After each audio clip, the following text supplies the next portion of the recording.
The stagecoach rattled into Coolidge, Arizona on a blistering August afternoon in 1883, carrying 18-year-old Eleanor Jane with nothing but a carpet-bag and a letter informing her that her aunt had died 3 weeks prior. The dust kicked up by the wheels settled on her black morning dress as she stepped down onto the wooden platform, squinting against the relentless sun that turned the desert landscape into a shimmering mirage. She had traveled from St. Louis expecting to find refuge with her only living relative, but instead found herself utterly alone in a frontier town that looked like it might blow away with the next windstorm. Eleanor stood there for a long moment, watching the stagecoach disappear down the main street, which was really just a wide dirt road flanked by weathered buildings that leaned slightly as if exhausted by the heat. Her dark hair clung to her neck beneath her bonnet, and she could feel sweat trickling down her spine. The few people on the street glanced at her with mild curiosity before returning to their business. A saloon piano played somewhere nearby, the tinny notes competing with the sound of horses and the occasional shout from the general store. She had exactly $4.37 in her reticule, and no idea where her aunt's house had been or if it even still existed. The ticket agent had already retreated inside the small station office, and Eleanor forced herself to pick up her bag and walk toward the nearest respectable-looking establishment, which turned out to be a boarding house with a sign that read, "Mrs. Patterson's Rooms for Rent." The woman who answered her knock was thin and sharp-eyed, with gray hair pulled back so tightly it seemed to lift her eyebrows. She looked Eleanor up and down with the assessing gaze of someone who had seen too many desperate travelers come through her doors. "I am looking for information about my aunt, Margaret Jane Hutchins," Eleanor said, trying to keep her voice steady. "I was told she lived in Coolidge, but I have just learned of her passing." Mrs. Patterson's expression softened slightly. "Margaret was a good woman. Kept a small house on the edge of town, did mending and washing for folks. Died of fever, poor thing. The house is still there, but I believe the landlord took possession when the rent went unpaid." Eleanor felt her last hope crumbling. "I see. Thank you for the information." "You have somewhere to go, girl?" Mrs. Patterson asked, her tone slightly less severe. "Not presently," Eleanor admitted. "I had hoped to stay with my aunt. I can pay for a room at least for a few nights while I determine my situation. $2 a week, meals included." "You look like you could use some food. When did you last eat?" Eleanor had to think about it. "Yesterday morning, I believe." Mrs. Patterson stepped aside. "Come in then.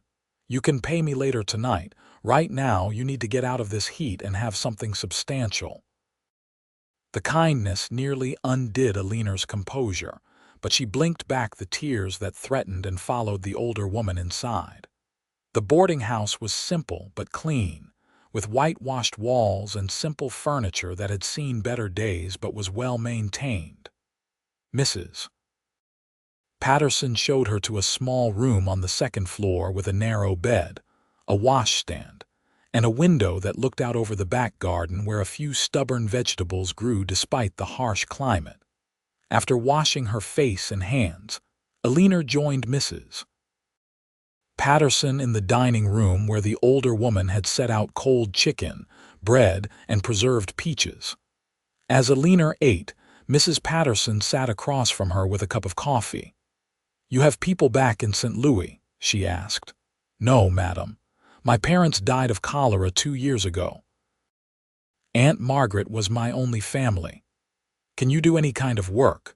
Coolidge is not a large town, but there are always positions for a woman willing to work hard. Can you cook, clean, sew?" "I can do all those things," Eleanor said. "I helped my mother run our household, and I am not afraid of hard work." "Good. That will serve you well here. The schoolteacher position is already filled, but Mrs. Chen at the Mercantile mentioned she could use help a few times a week." and the doctor's wife passed last winter, so he has been struggling to keep his house and office in order. You are young, which might cause some tongues to wag, but Dr. Fairfield is 70 if he is a day, so I doubt anyone would truly object. Eleanor nodded, feeling a small spark of hope. I will inquire tomorrow. See that you do. A young woman alone needs to establish herself quickly in a town like this, or people will start making assumptions. Over the next few days, Eleanor did exactly that. She found work 3 days a week at the Mercantile, helping Mrs. Chen with inventory, serving customers, and keeping the books. The pay was modest but fair. She also took on mending work in the evenings, which Mrs. Patterson helped her advertise among the boarding house guests and their acquaintances. Dr. Fairfield politely declined her offer to help with his house, explaining that he had just hired a widow from the next town over who would be arriving shortly. It was honest work, and Eleanor threw herself into it with determination. She had no intention of becoming a burden or a source of gossip. The townspeople seemed to accept her presence, though she caught curious glances and knew they were all wondering about the young woman in mourning who had appeared so suddenly. She had been in Coolidge for nearly 3 weeks when she first saw Quentin Stone. It was early morning, and Eleanor was sweeping the wooden walkway in front of the Mercantile before the store opened. The air was still relatively cool, and the town was just beginning to stir. She heard the sound of hoofbeats and looked up to see a rider coming down the main street at an easy pace. He sat his horse with the kind of relaxed confidence that spoke of years in the saddle, and even from a distance, Eleanor could see he was tall and broad-shouldered. As he drew closer, she noticed more details. He wore typical cowboy attire, worn denim pants, a faded blue shirt, a leather vest, and a hat that had seen considerable use. His face was tanned from long hours in the sun, with a strong jaw and eyes that seemed to take in everything around him with quiet awareness. He could not have been much older than his mid-20s, Eleanor guessed. He touched the brim of his hat as he passed, a gesture of courtesy that seemed automatic, and Eleanor nodded in return before returning to her sweeping. She thought nothing more of it until later that afternoon when the same cowboy entered the Mercantile. Up close, she could see that his eyes were a striking shade of gray, and there was a kindness in them that contrasted with his rough exterior. He needed supplies: coffee, flour, sugar, dried beans, and ammunition for his rifle. As Eleanor helped him gather the items, Mrs. Chen handled another customer at the far end of the store. "You are new in town," he said. It was a statement, not a question, delivered in a voice that was deep and even. "I arrived 3 weeks ago," Eleanor replied, maintaining the professional demeanor she had cultivated. "From St. Louis." "That is quite a journey. Are you visiting or staying?" "Staying, it seems. I came to live with my aunt, but she had passed before I arrived." Something shifted in his expression, a deepening of the kindness she had noticed. "I am sorry for your loss. That must have been difficult." "Thank you. I have found work here, so I am managing well enough." He nodded slowly, as if considering something. "I am Quentin Stone. I have a ranch about 5 miles north of town. Small operation, mostly cattle, some horses." "Eleanor Jane," she replied. "It is nice to meet you, Mr. Stone." "Quentin is fine. I am not much for formality." He paused, then added, "If you need anything, or if you find yourself in any difficulty, my ranch is the one with the stone gate posts. You cannot miss them. Anyone in town can give you directions." Eleanor was not sure how to respond to such an offer from a stranger. "That is very kind of you, but I am sure I will be fine." "I am sure you will be," he agreed, "but the offer stands regardless." He paid for his supplies and left, and Eleanor found herself thinking about the encounter for the rest of the day. There had been nothing improper in his manner.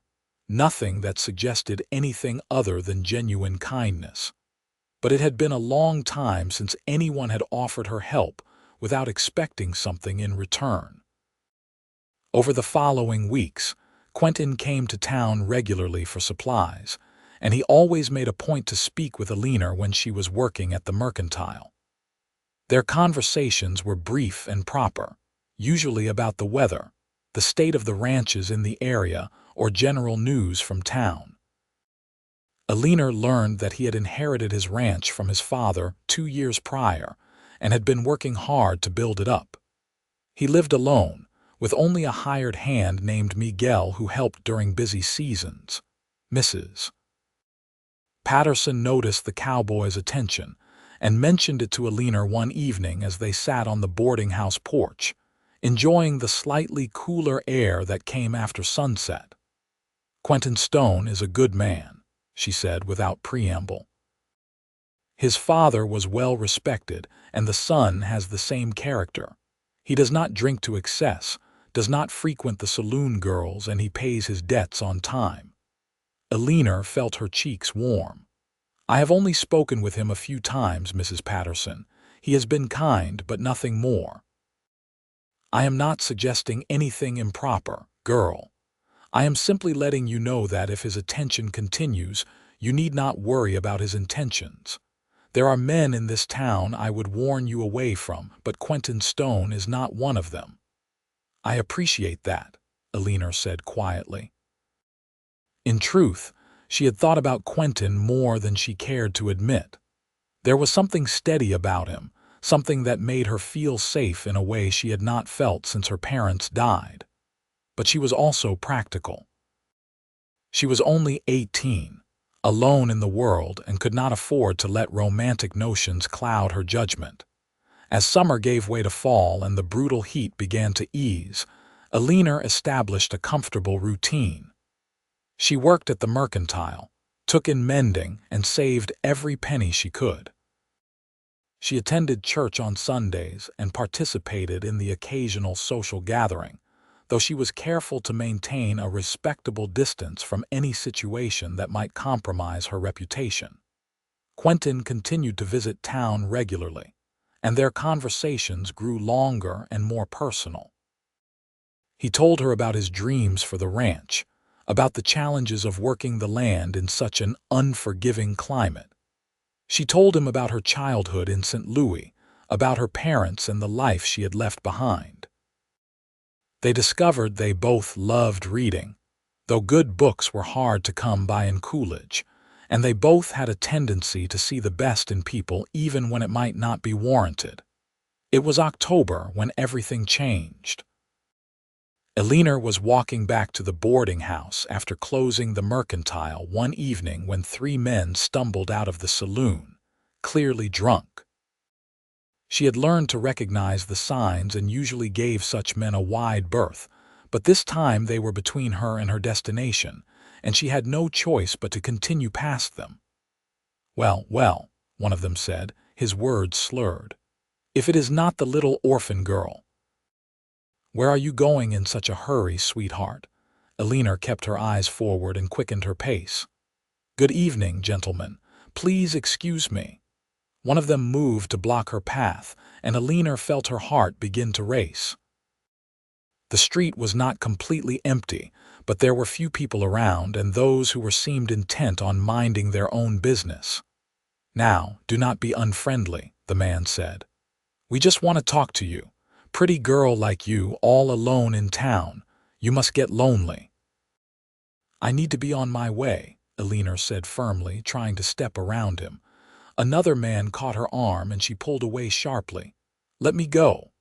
"Hey now, we are just being friendly," the third man said, moving closer. "The lady asked you to let her pass." The voice came from behind them, calm and level, but carrying an unmistakable edge of authority. Eleanor looked up to see Quentin standing a few feet away, his hand resting casually on the revolver at his hip. He had clearly just arrived in town, his horse still tied at the hitching post nearby. The drunk men turned to face him, and Eleanor could see them evaluating the situation.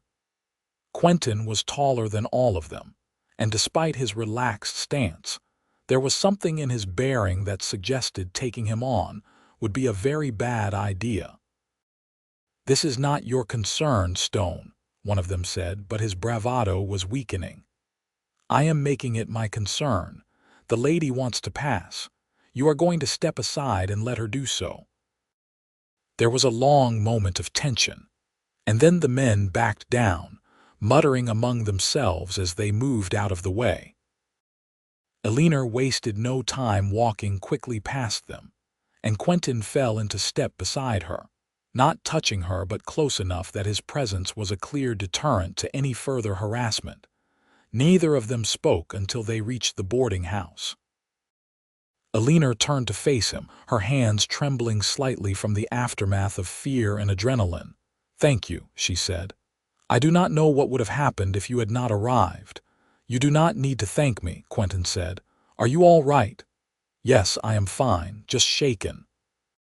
He hesitated, as if weighing his next words carefully. "Eleanor, I know we have not known each other long, but I need to say something, and I hope you will hear me out."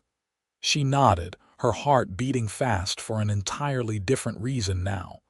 "This is not a safe situation for you," he said. "Being alone in this town, with no family, no protection. You are doing an admirable job of managing, but what happened tonight could happen again, and I might not be there next time." "I am being as careful as I can," Eleanor said. "I work hard, I save my money, and I stay out of trouble." "I know you do, but that is not always enough." He took a deep breath. "I am not saying this right. What I mean is, I would like to offer you a solution, a way to ensure your safety and your future." Eleanor waited, hardly daring to breathe. "I would like to marry you," Quentin said. "I know that probably sounds sudden, but I have been thinking about it for some time now. You are intelligent, hardworking, and kind. I believe we could build a good life together. You would have a home, security, and my protection. And I think, given time, we could make each other happy." Eleanor felt dizzy. It was not the romantic proposal young girls dreamed about, but there was something deeply honest about it that touched her more than flowery words would have. Still, she had to be realistic. "Quentin, I appreciate your offer more than I can say, but I have to be honest with you. I am only 18 years old. I have never been courted, never even been kissed. I do not know the first thing about being a wife or running a ranch household. I do not know if I could be what you need."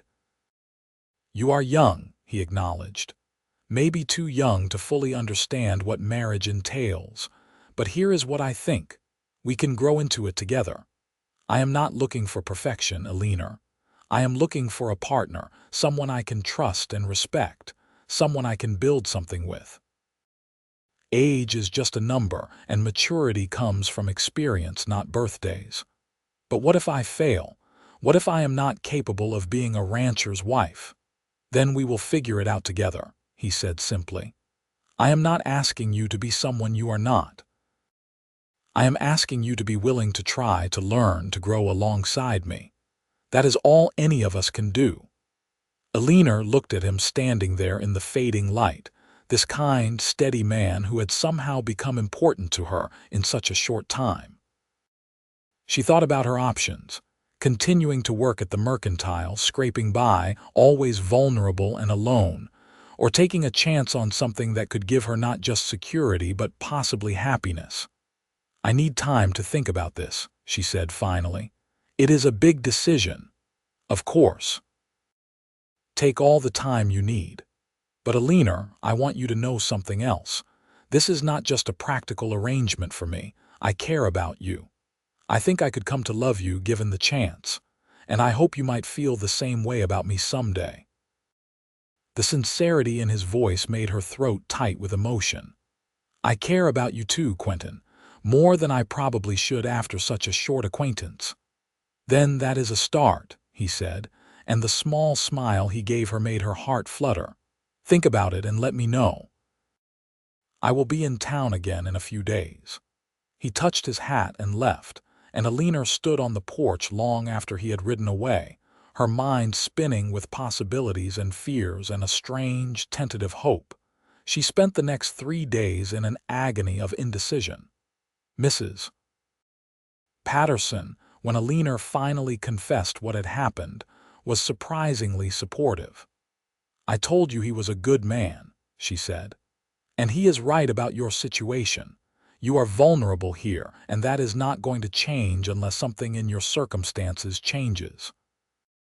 Marriage to Quentin Stone would give you security and respectability. But more than that, I have seen the way he looks at you and the way you look at him. There is real affection there, and that is more than many marriages start with." "But I am so young," Eleanor protested. "What if I make a mistake? What if I am not ready for this? My dear girl, no one is ever truly ready for marriage. It is something you learn by doing. The question is not whether you are ready, but whether you are willing.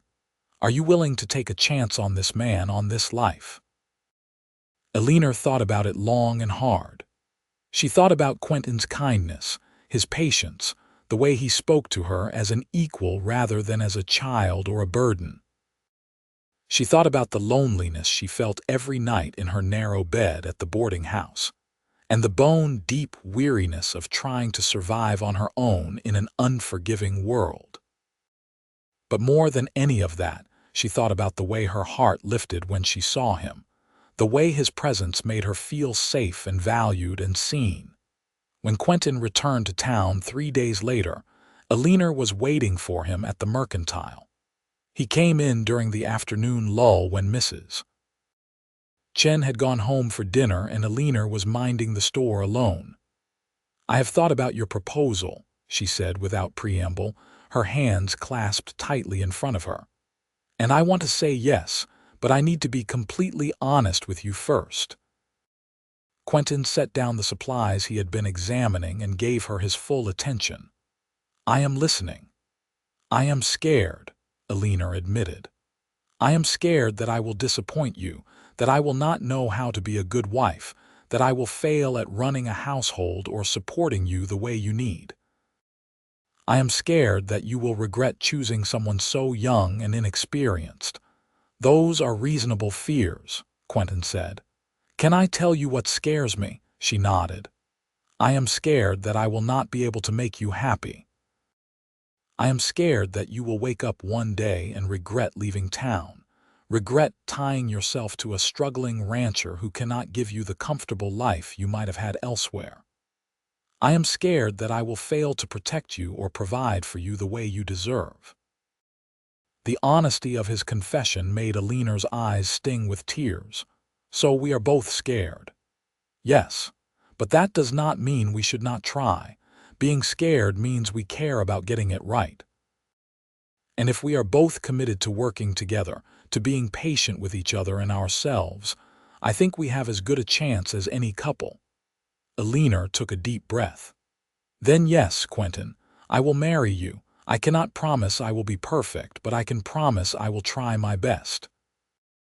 The smile that spread across his face was like sunrise, warm and full of promise.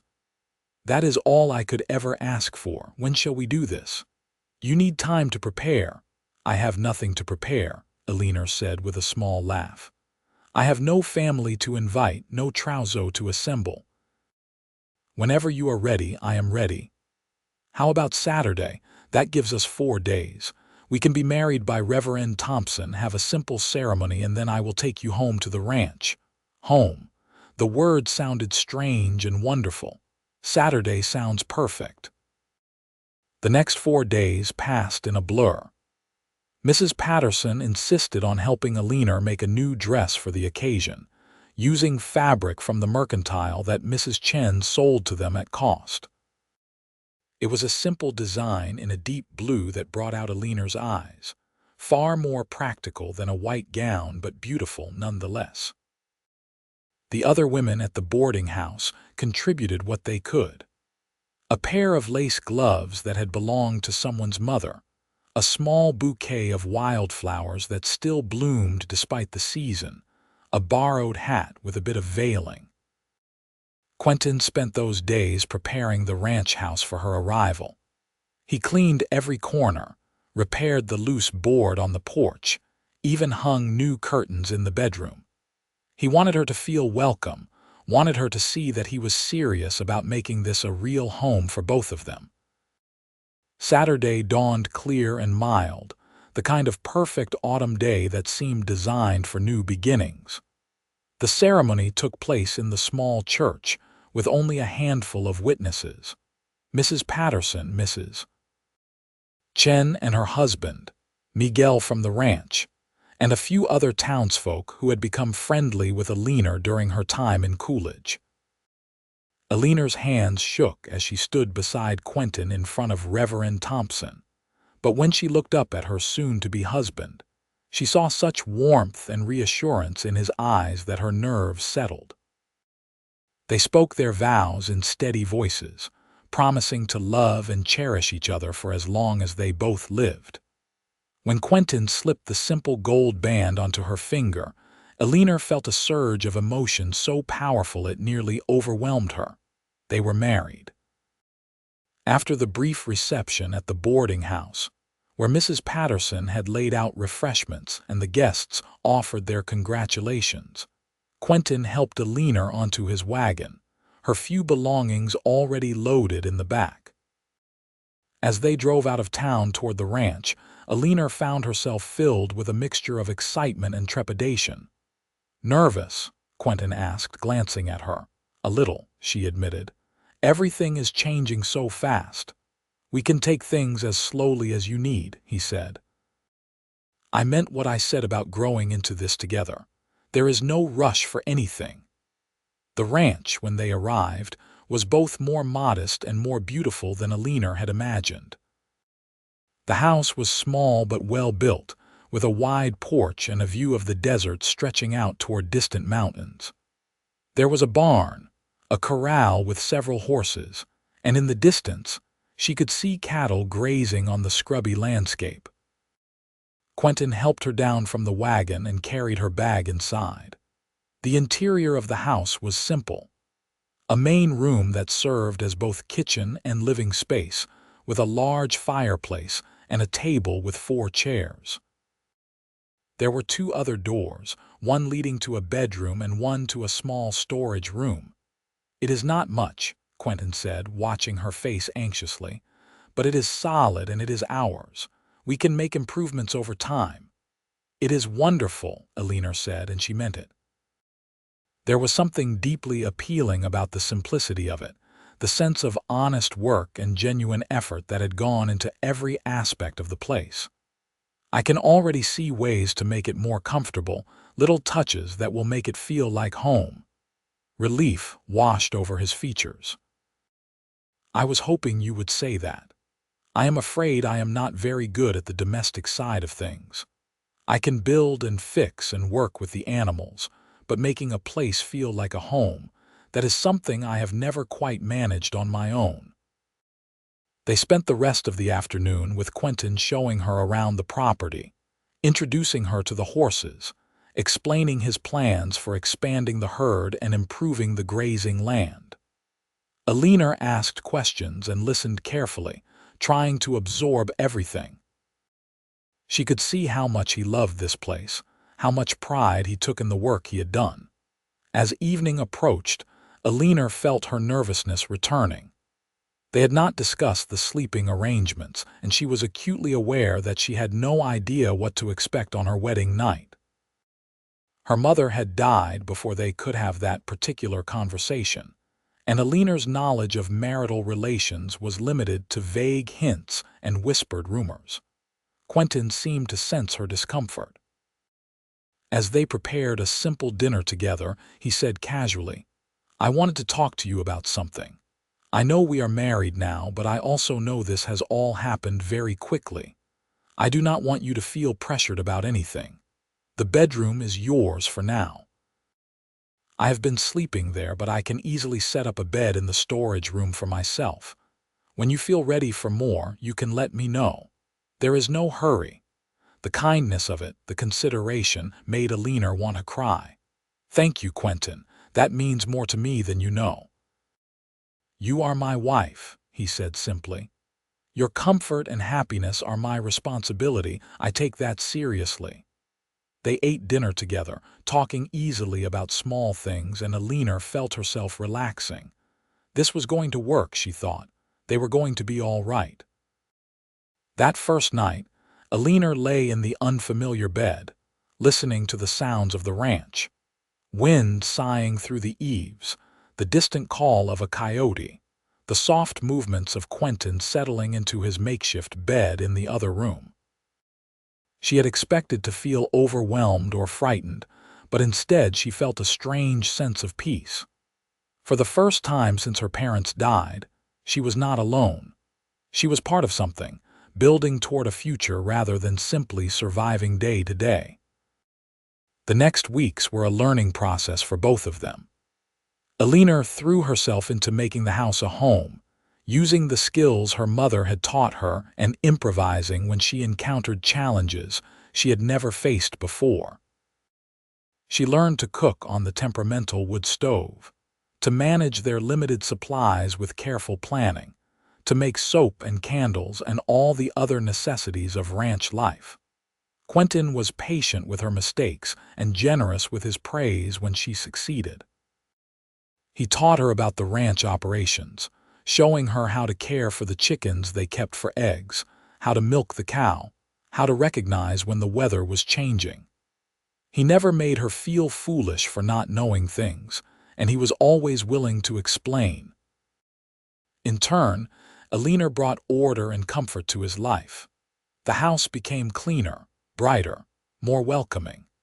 She mended his clothes and made sure he had hot meals waiting when he came in from long days working the land. She learned to read his moods, to know when he needed to talk about his worries, and when he just needed companionship in silence. Slowly, carefully, they were building a partnership. 2 months into their marriage, Eleanor woke one morning to find the house unusually cold. She rose and found Quentin already up, standing at the window and looking out with a worried expression. "What is wrong?" she asked, wrapping a shawl around her shoulders. "There is a storm coming," he said. "A bad one by the look of those clouds. We need to prepare. The cattle will need to be brought closer to the shelter near the barn, and we need to stock up on firewood and make sure everything is secured." They spent the day working frantically to prepare. Eleanor helped as much as she could, hauling wood, securing shutters, bringing in extra water from the well. By late afternoon, the wind had picked up dramatically, and the temperature had dropped significantly. The storm hit just after dark.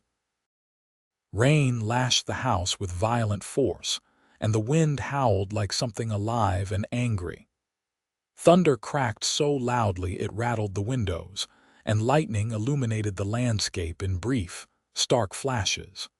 Eleanor had never experienced anything like it, and she found herself genuinely frightened.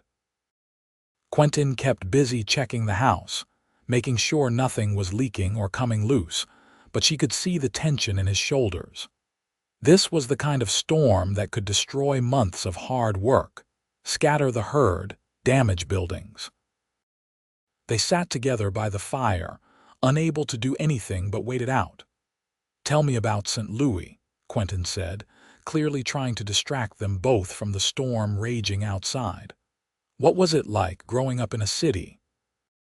Eleanor described the cobblestone streets, the shops and theaters, the Mississippi River, her father's work as a clerk, her mother's beautiful garden. As she talked, she realized how far that world seemed now, how completely her life had changed.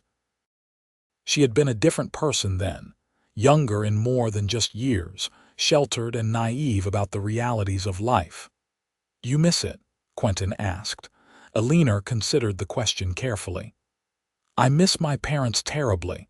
I miss the feeling of security I had when they were alive." "But the city itself?" "No, I do not think I do. This life is harder in many ways, but it is also more honest. Everything we have here we have earned through our own work. There is satisfaction in that." "I am glad you feel that way," Quentin said quietly. I know this is not the life you imagined for yourself." "I did not imagine any particular life," Eleanor admitted. "After my parents died, I could not see beyond the next day, the next week. You gave me a future to look toward, Quentin. That is no small gift." He reached over and took her hand, the first time he had initiated such contact since their wedding day. His hand was calloused and warm, and Eleanor felt a flutter in her chest that had nothing to do with the storm. "You have given me just as much," he said. "This house was just a building before you came. Now it is a home. I look forward to coming inside at the end of the day now, knowing you will be here." They sat like that for a long time, hands clasped, while the storm raged on. Sometime in the early hours of the morning, the wind began to ease, and by dawn it had passed, leaving a landscape washed clean and gleaming in fresh sunlight. The damage could have been worse. They lost part of the barn roof, and a few cattle had wandered off, but overall the ranch had weathered the storm remarkably well. As they worked together over the next few days to repair and recover, Eleanor realized something had shifted between them. They moved in sync now, anticipating each other's needs, working as a true team. The hand holding during the storm had broken down some invisible barrier, and now Quentin would casually touch her shoulder as he passed, or Eleanor would brush his hair back from his forehead when it fell forward, and it all felt natural and right. One evening, about a week after the storm, they were sitting on the porch watching the sunset paint the desert in shades of gold and crimson. Quentin had his arm around Eleanor's shoulders, and she was leaning against him, comfortable and content. "Eleanor," he said softly, "I need to tell you something." She turned to look up at him, suddenly nervous about his serious tone. "I love you," he said. "I know we married for practical reasons, and I know we agreed to grow into this together, but I need you to know that it is not just practical for me anymore. Somewhere along the way I fell in love with you.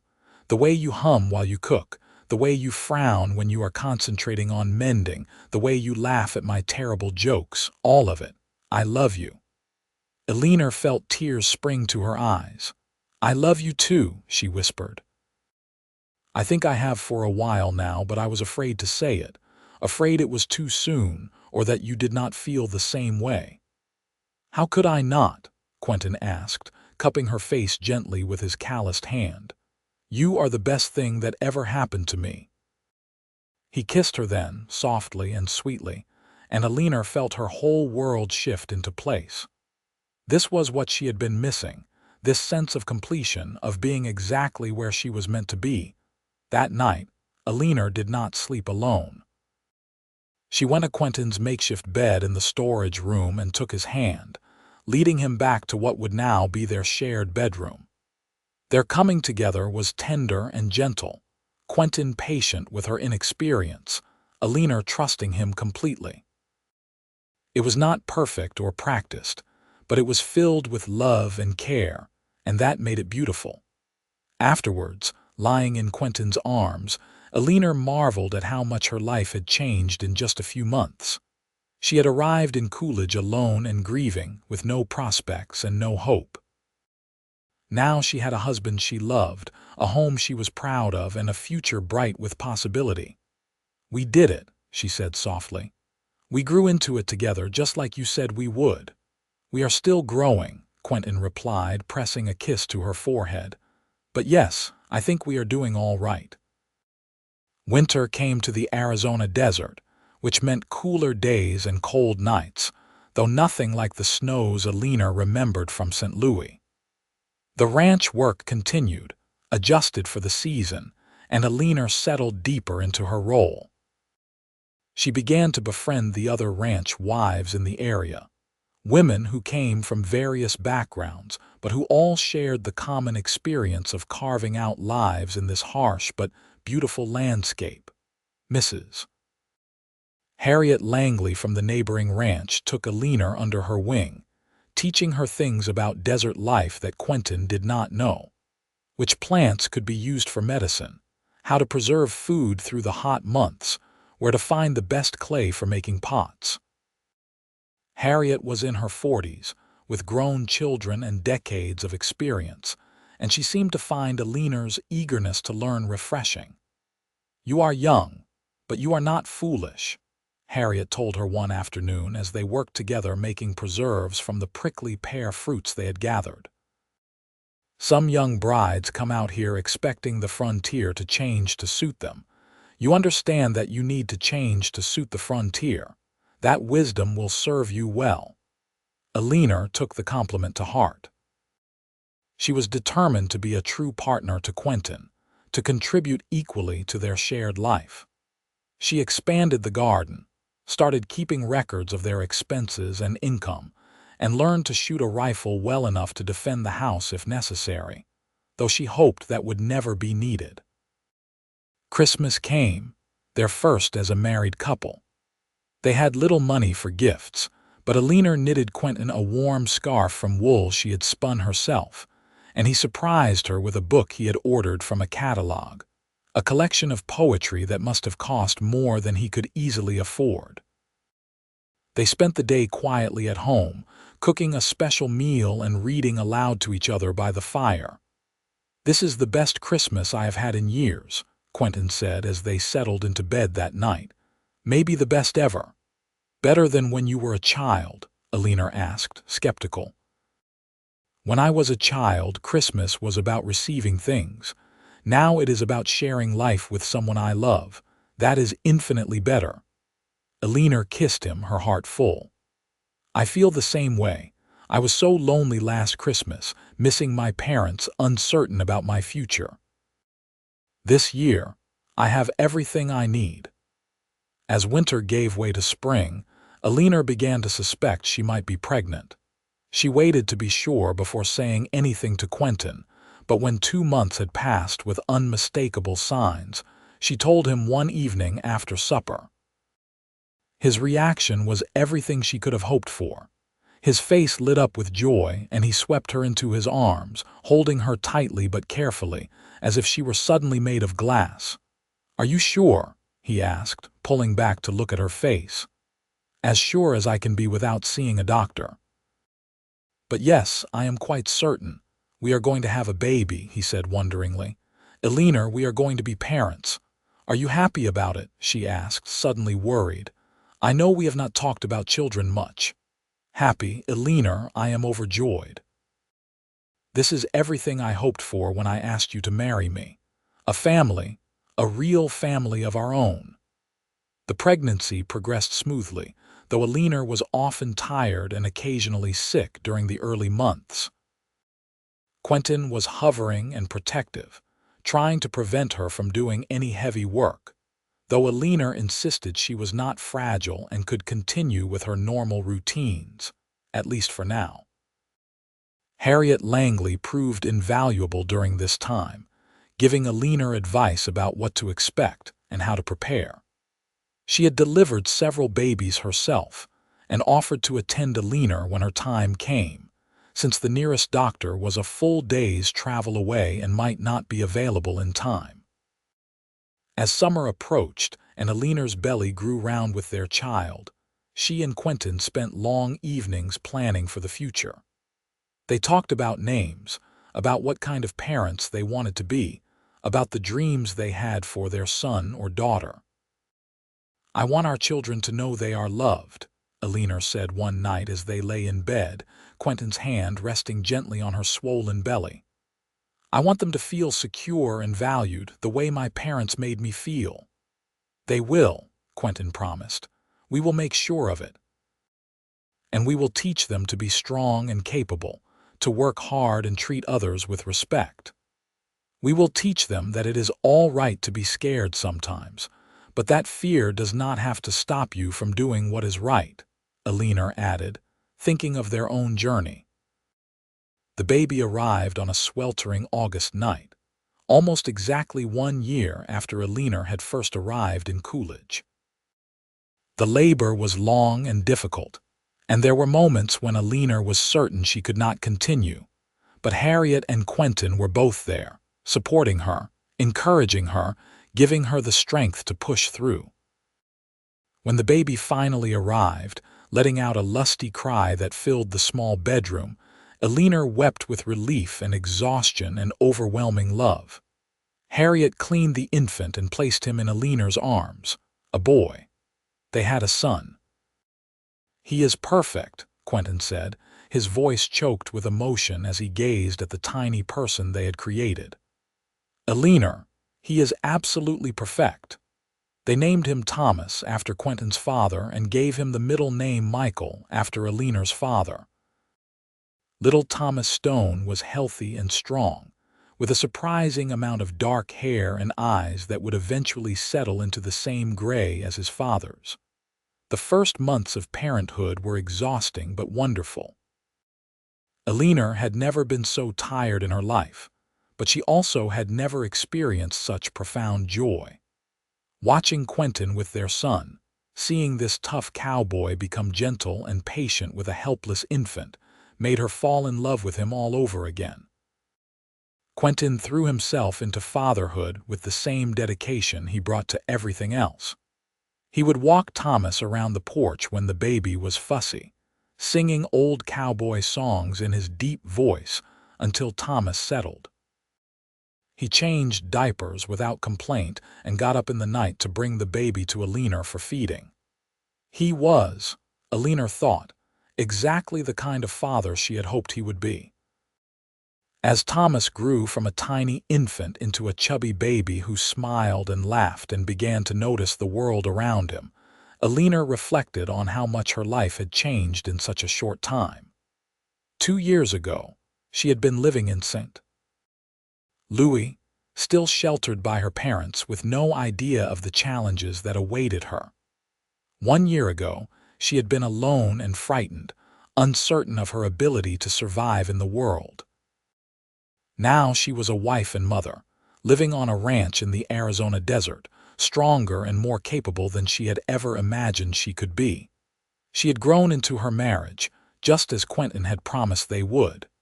They had built something real and lasting together, something that would endure. The ranch was doing well, too. Quentin had managed to expand the herd, and the cattle were healthy. They had hired a permanent ranch hand to help with the work, a young man named Daniel who reminded Eleanor of Quentin when he was younger, full of determination and honest ambition. With the extra help, Quentin had more time to spend with his family, which he treasured. On their second wedding anniversary, they had a small celebration at the ranch. Harriet and her husband came, along with Mrs. Patterson, who had made the trip from town specifically for the occasion. Mrs. Chen sent a beautiful embroidered blanket for Thomas. It was simple but meaningful, surrounded by people who had become their community, their chosen family. 2 years ago, I stood in front of Reverend Thompson and promised to love and cherish you, Quentin said as they stood together on the porch after their guests had left, Thomas sleeping peacefully in his cradle inside. At the time, I meant it, but I did not fully understand what I was promising. Now I do. Now I know what it really means to build a life with someone, to face challenges together, to celebrate victories together. And I can tell you honestly that I would make the same promise again, 1,000 times over.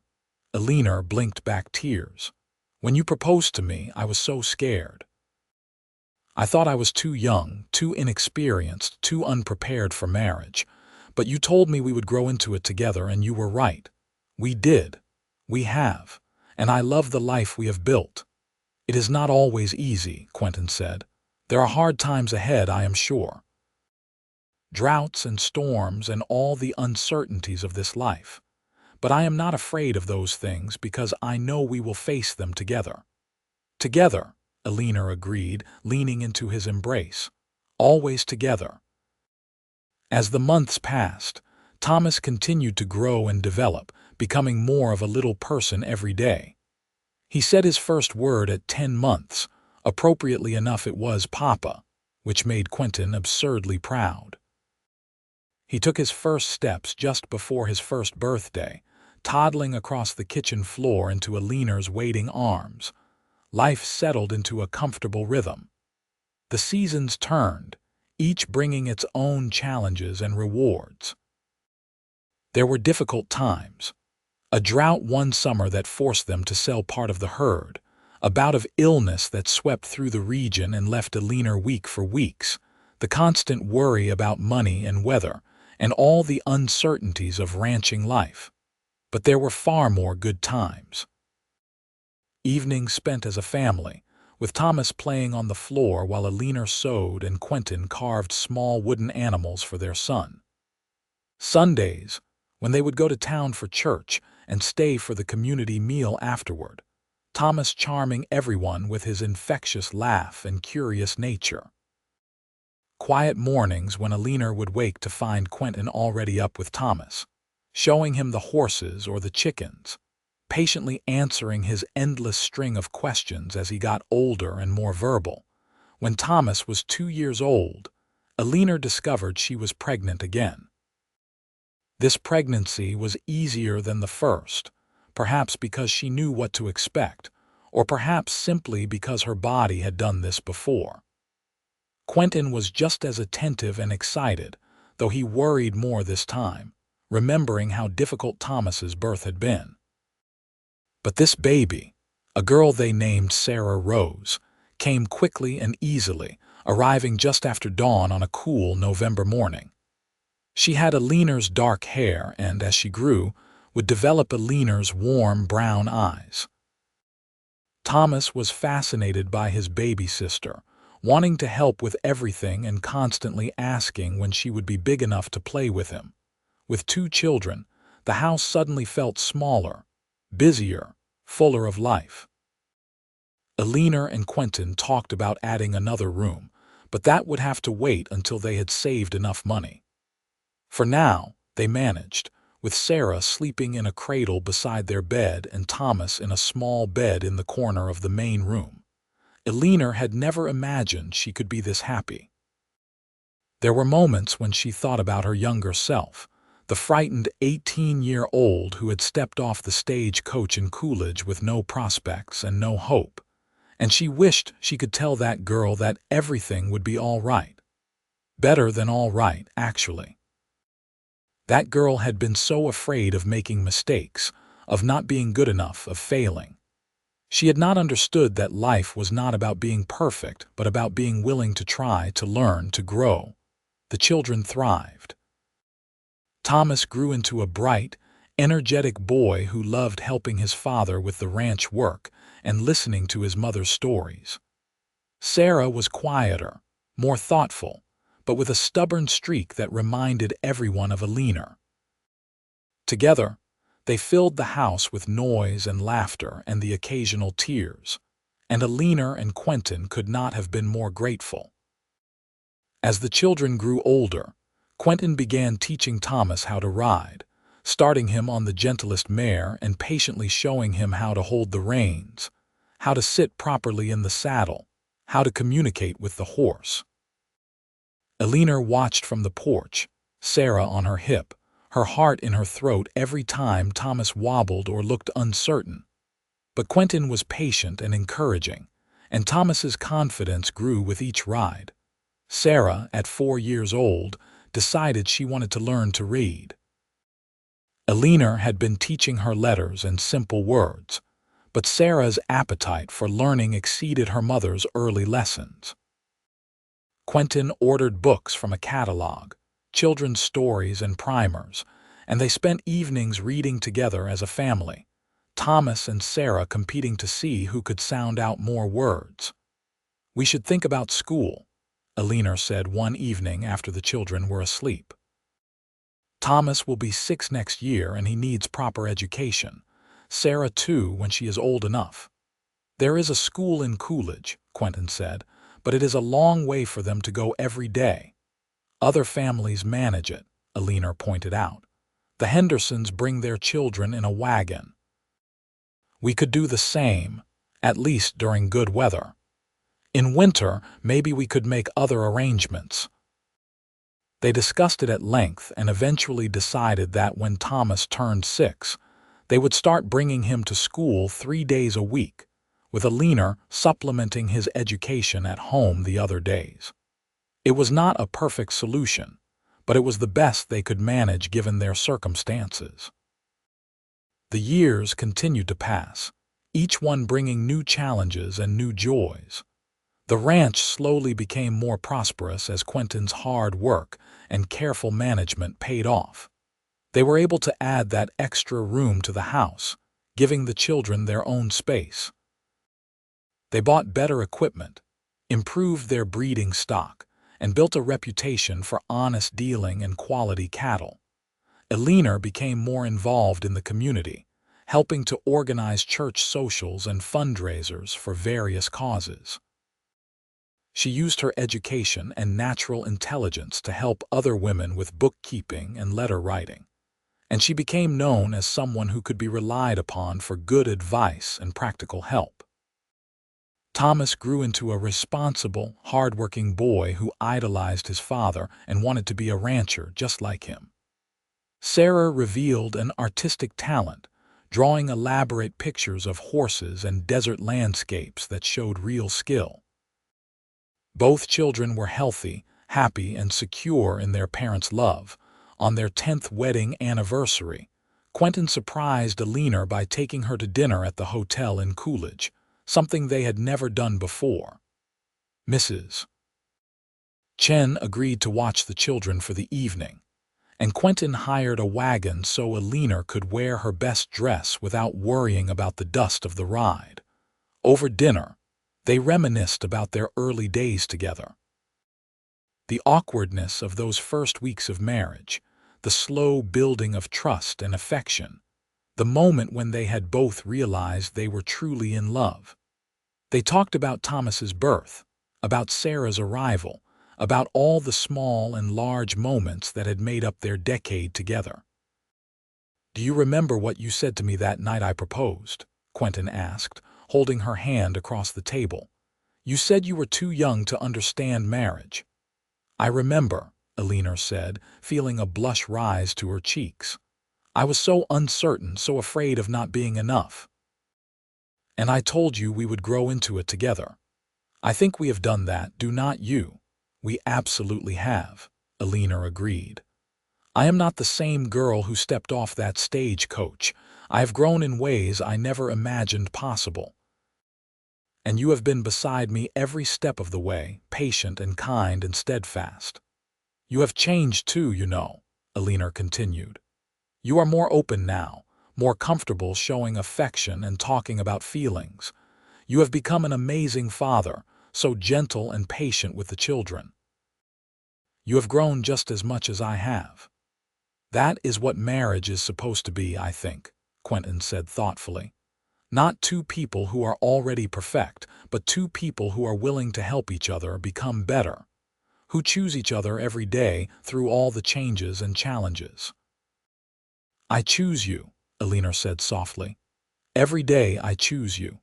"And I choose you," Quentin replied. "Today, tomorrow, and for the rest of our lives."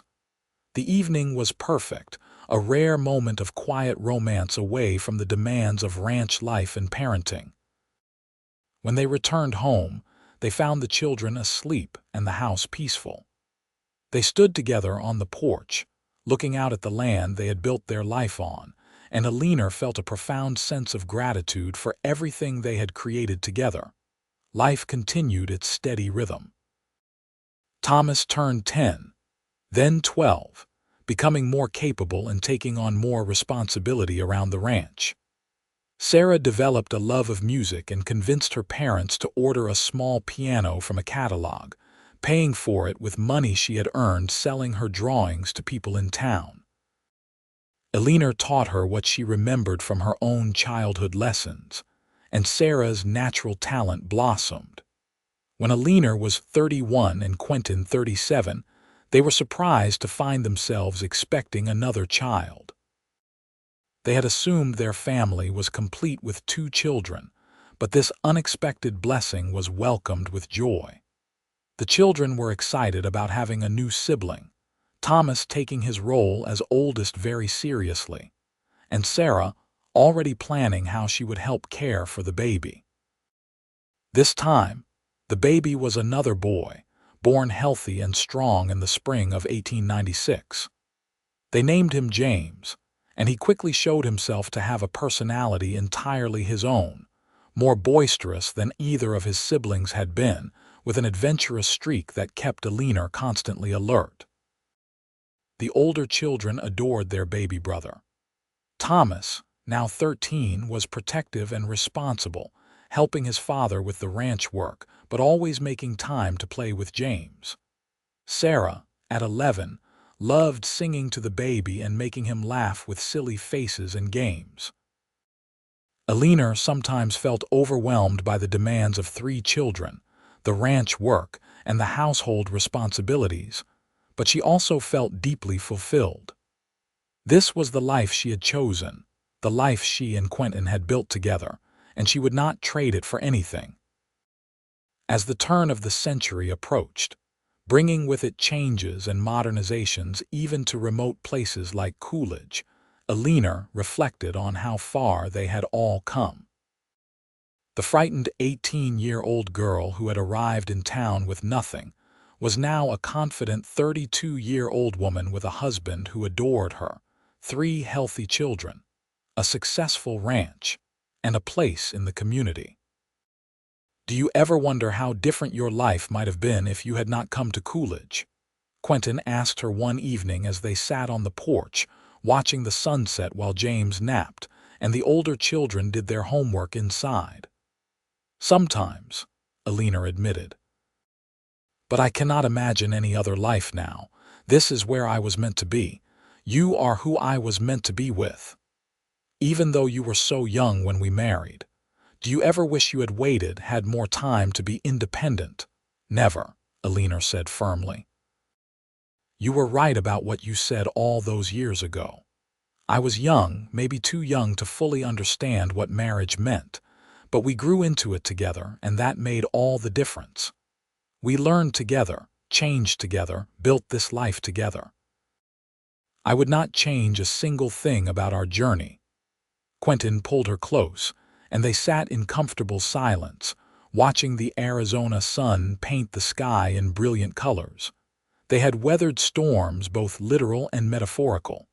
They had faced hardship and celebrated triumph. They had raised children and built a legacy that would continue long after they were gone. The years continued to unfold. Thomas eventually married a sweet young woman named Patricia from a neighboring ranch, and they built their own home on a portion of Quentin's land, expanding the family operation. Sarah pursued her artistic interests, eventually opening a small shop in Coolidge where she sold her drawings and paintings, making a modest income doing something she loved. And James, the surprise baby who had brought such joy to their later years, showed an interest in medicine and began studying with old Dr. Fairfield, who was still practicing in his 80s and looking for someone to eventually take over his practice. Eleanor and Quentin became grandparents, first to Thomas and Patricia's twin boys, then to more grandchildren as the years passed. They watched their family grow and expand, taking pride in the people their children had become and the choices they made. On their 25th wedding anniversary, the entire extended family gathered at the ranch for a celebration. There were over 20 people now, children and grandchildren, friends and neighbors who had become family over the years. As Eleanor looked around at all the faces, all the people whose lives had been touched by the decision she and Quentin had made so many years ago, she felt overwhelmed with gratitude. That evening, after everyone had left and the house was quiet again, Quentin and Eleanor walked out to the spot where he had first brought her when she arrived at the ranch as his bride. The view was the same, the desert stretching out endlessly under a sky full of stars, but everything else had changed. 25 years, Eleanor said wonderingly. Sometimes it feels like yesterday, and sometimes it feels like we have always been together. I knew I loved you within weeks of meeting you, Quentin confessed. But I had no idea how deep that love would grow, how much richer life would become with you in it. You took a chance on a frightened girl with no prospects, Eleanor said. You offered her not just security but partnership and love. You changed my entire life, Quentin. We changed each other's lives, he corrected. That is what love does. It transforms us, makes us better than we could have been alone. They stood together under the stars, holding hands the way they had on their wedding night, and Eleanor thought about the conversation that had started it all. She had been so worried about being too young, too inexperienced, not ready for the responsibility of marriage. Quentin had told her they would grow into it together, and he had been absolutely right. They had grown together, changed together, built something beautiful and lasting together.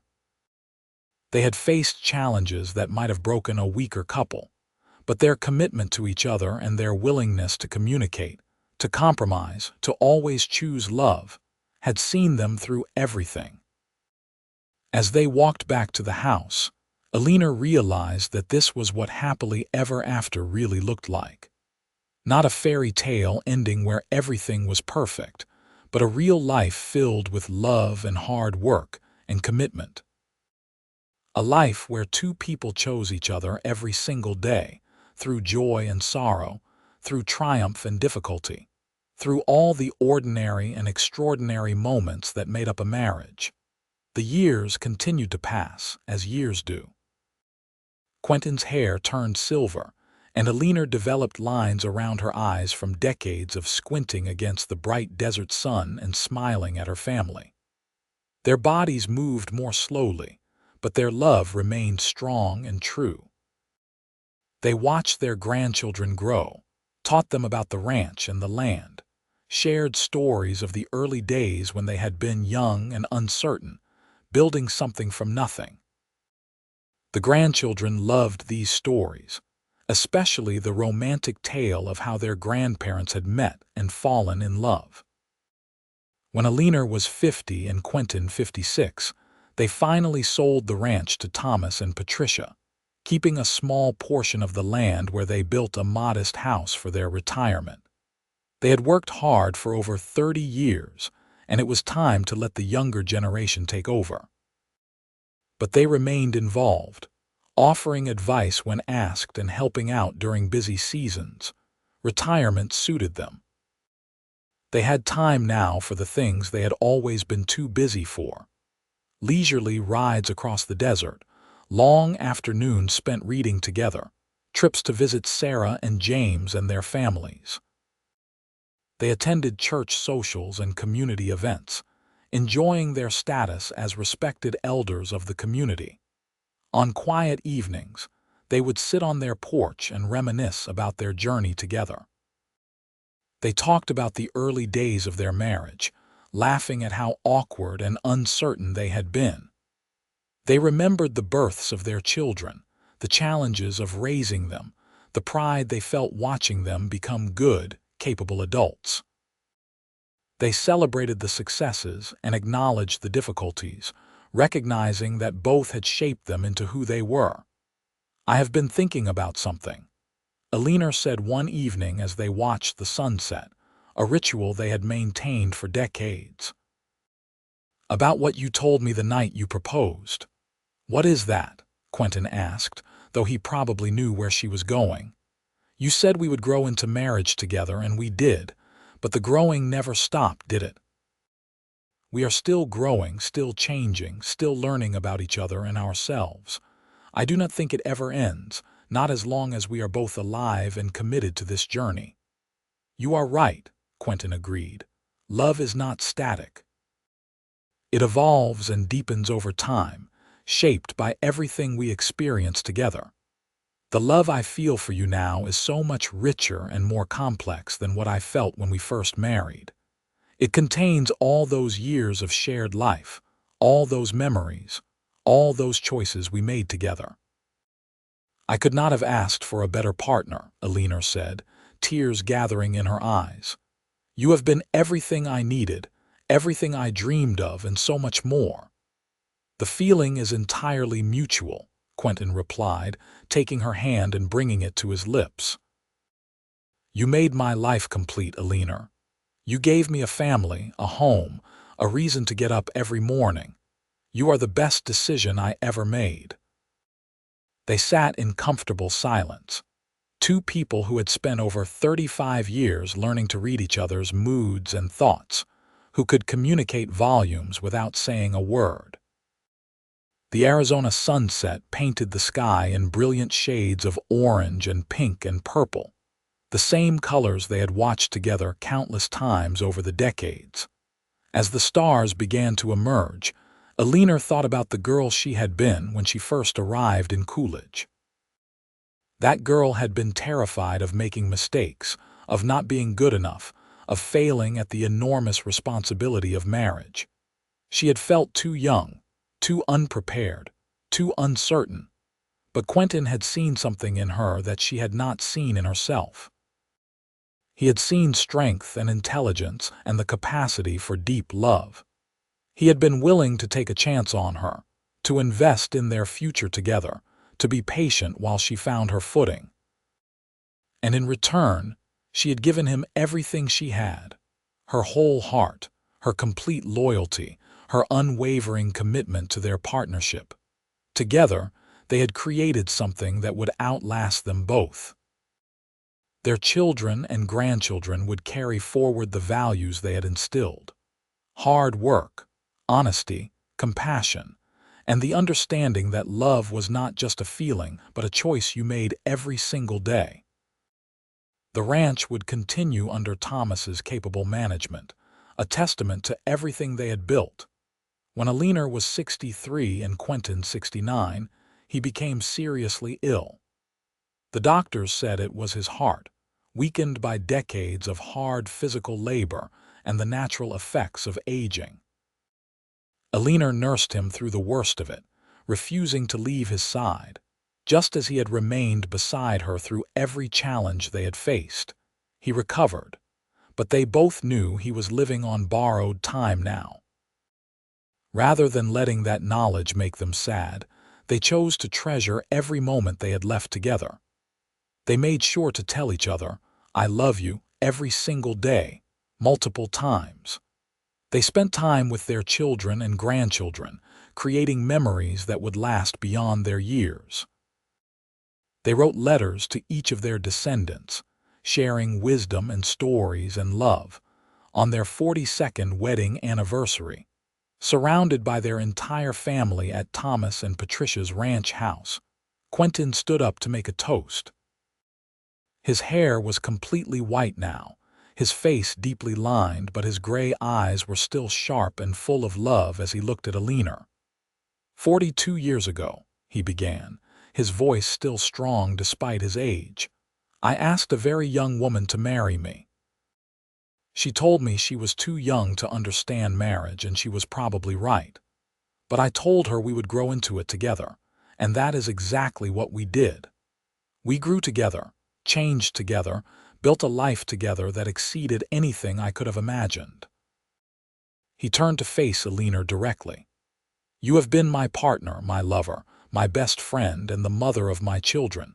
You have been my anchor in storms and my celebration in good times. Every day with you has been a gift, and I thank God for the blessing of being your husband.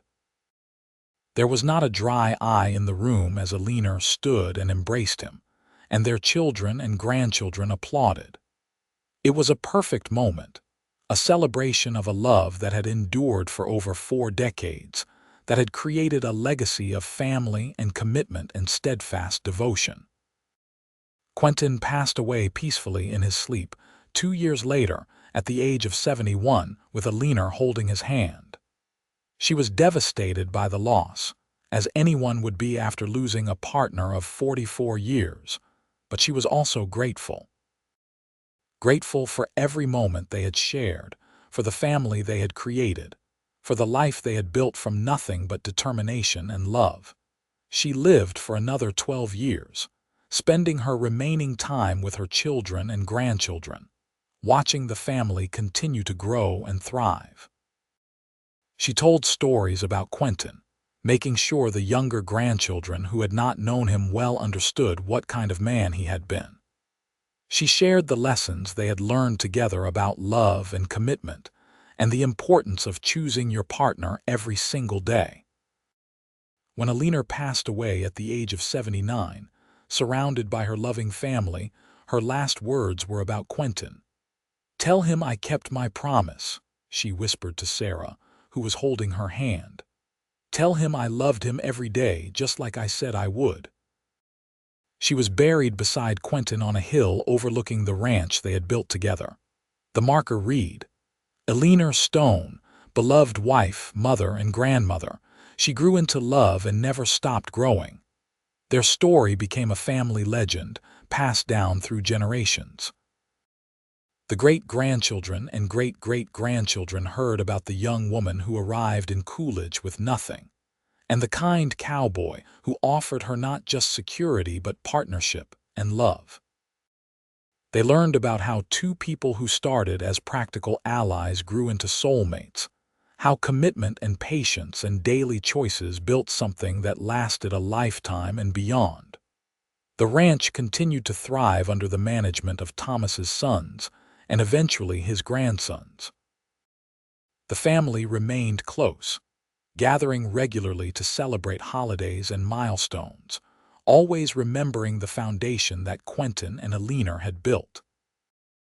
Their story was proof that love did not require a perfect beginning, that being young and uncertain was not a barrier to building something beautiful, that growing together was not just possible but essential. And in the hearts of everyone who knew them or heard their story, one truth remained clear. They had kept their promise to each other. They had grown into marriage together, faced every challenge as partners, celebrated every joy as a team, and loved each other faithfully from their wedding day until death parted them. It was a love story for the ages, born in the dust and heat of the Arizona desert, built on hard work and commitment, and enduring long after both of them had gone. Their legacy was not just the ranch or the family they had created, though both were impressive achievements. Their true legacy was the example they set of what marriage could be when two people were willing to be patient with each other, to communicate honestly, to forgive mistakes, and to choose love every single day even when it was not easy. They showed that being young or inexperienced was not a barrier to building something lasting, that fear could be overcome with trust, and that the best things in life were often the ones we had to grow into rather than arriving at fully formed. In the small cemetery on the hill, beneath the endless Arizona sky, two stones stood side by side, marking the resting place of Quentin and Eleanor Stone. Wildflowers grew there, tended by their descendants who visited regularly to remember and honor the couple who had started it all. And if you stood there in the evening, watching the sunset paint the desert in brilliant colors, you could almost feel their presence, still together, still choosing each other, still growing in love even beyond the boundaries of mortal life. Their story was complete, a fully realized arc from uncertain beginnings to profound and lasting love. They had faced every challenge together, celebrated every victory as partners, and built something that would endure through generations. It was, in every sense, a happily ever after earned through commitment, patience, and the daily choice to love completely and unconditionally. And that, more than anything else, was what made their story truly remarkable and worth remembering.